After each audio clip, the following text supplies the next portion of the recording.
dia, Portal Desacato, Manhã com Dignidade e a nossa coluna Direitos das Manas.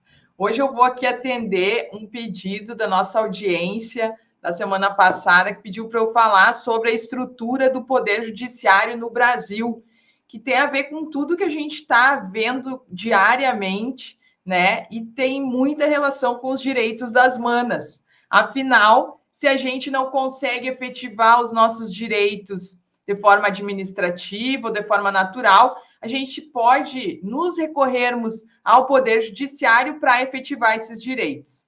Então, claro que eu estou aqui, né, com a nossa boa companheira Constituição Federal, que é quem regulamenta também o Poder Judiciário no Brasil, e a previsão do Poder Judiciário, da estrutura do Poder Judiciário no Brasil, começa no artigo 92 da Constituição e vai até o artigo 126, para quem quiser ir lá e dar uma olhada. Mas, assim, o Poder Judiciário ele se divide em instâncias no Brasil, né? Então, não existe democracia sem os três poderes. Não existe democracia sem uma corte constitucional, ou seja, uma corte que vá julgar os casos relacionados à Constituição Federal, que no Brasil é o STF, o Supremo Tribunal Federal, o órgão máximo dentro do Poder Judiciário.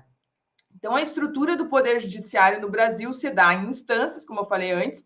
Nós temos os juízes de primeira instância, que eles acessam o cargo por meio de concurso público. Então, ele precisa, né, tem uma exigência de prática jurídica, né, 3 anos de prática jurídica. Ele vai fazer um concurso público que é muito rígido, né? Então, ele vai fazer várias fases do concurso. Primeiro tem uma prova objetiva, depois tem uma prova dissertativa, depois tem uma prova oral, prova de títulos, enfim, outras etapas.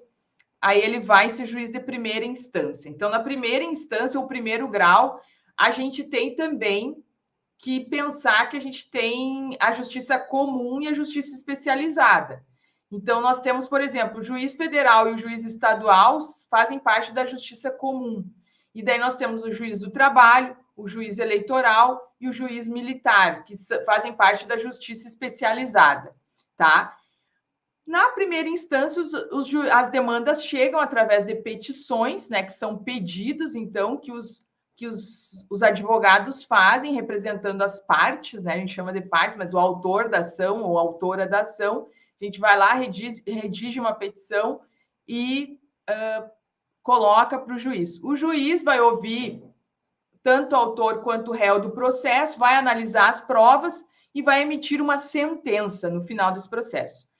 No final desse processo de primeiro grau, a gente pode recorrer dessa decisão, que é o duplo grau. Então, vai para a segunda instância, né? A segunda instância são os tribunais de justiça, basicamente, né? Então, por exemplo, se a gente estiver falando de uma causa comum, vamos pensar aí um crime, ou comum porque faz parte da justiça comum, né? Uma causa de consumidor, né? A gente vai recorrer para o Tribunal de Justiça de Santa Catarina, que fica em Florianópolis, dando exemplo aqui da nossa região, né? Isso vai acontecer em cada estado. No que tange a Justiça Federal, vai para o TRF. No nosso caso, vai para o TRF4, que fica em Porto Alegre, que abarca Paraná, Rio Grande do Sul e Santa Catarina. Então, o TRF também é segundo grau, segunda instância. Existem vários pelo Brasil, vários TRFs e vários TJs também. Assim como, se a gente estiver falando de uma decisão trabalhista, vai para o TRT, que aqui em Santa Catarina fica em Florianópolis também. No Rio Grande do Sul fica em Porto Alegre, né? Aí geralmente vai ficar na capital, né? Os TRTs. Da mesma forma, tá, então a gente tem a decisão de segunda instância. Qual que é a diferença? É uma decisão colegiada. Ali, os desembargadores, os juízes de segunda instância, eles emitem um acórdão, né? Que é, em primeira instância, sentença, segunda, acórdão. Então, vai vir aquele acórdão. Ainda é possível recorrer? Sim, porque a gente tem as instâncias superiores que ficam em Brasília, onde a gente tem os tribunais superiores. Quais são os tribunais superiores? A gente tem o STJ, que é o Superior Tribunal de Justiça, tem 33 ministros. Aí a gente tem o TST, que tem 27 ministros. A gente tem o TSE, que é o Tribunal Superior Eleitoral, que tem no mínimo 7 ministros.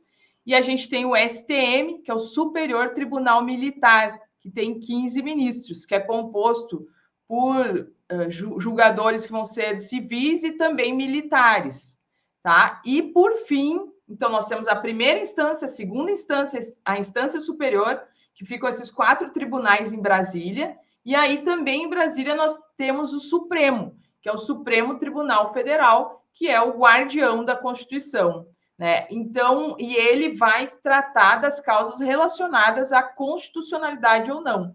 Então, quando eu estiver questionando a legalidade de um ato, ou enfim, de alguma coisa que aconteceu, eu vou me reportar a gente vai no juiz de primeira instância, vai indo, né?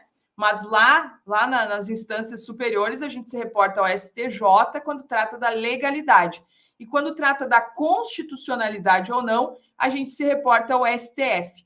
Então, o STF é o guardião da Constituição e ele tem a responsabilidade de julgar, de analisar a constitucionalidade de atos, de leis, de emendas constitucionais, enfim, né? Tudo vai acabar chegando lá. E o STF ele também tem uma função importante que é julgar o presidente em caso de crime comum. Então, por isso também a gente tem que ficar atento, né, aos ataques que o STF vem sofrendo, que não é de graça. Ele tem uma função muito importante no país, né?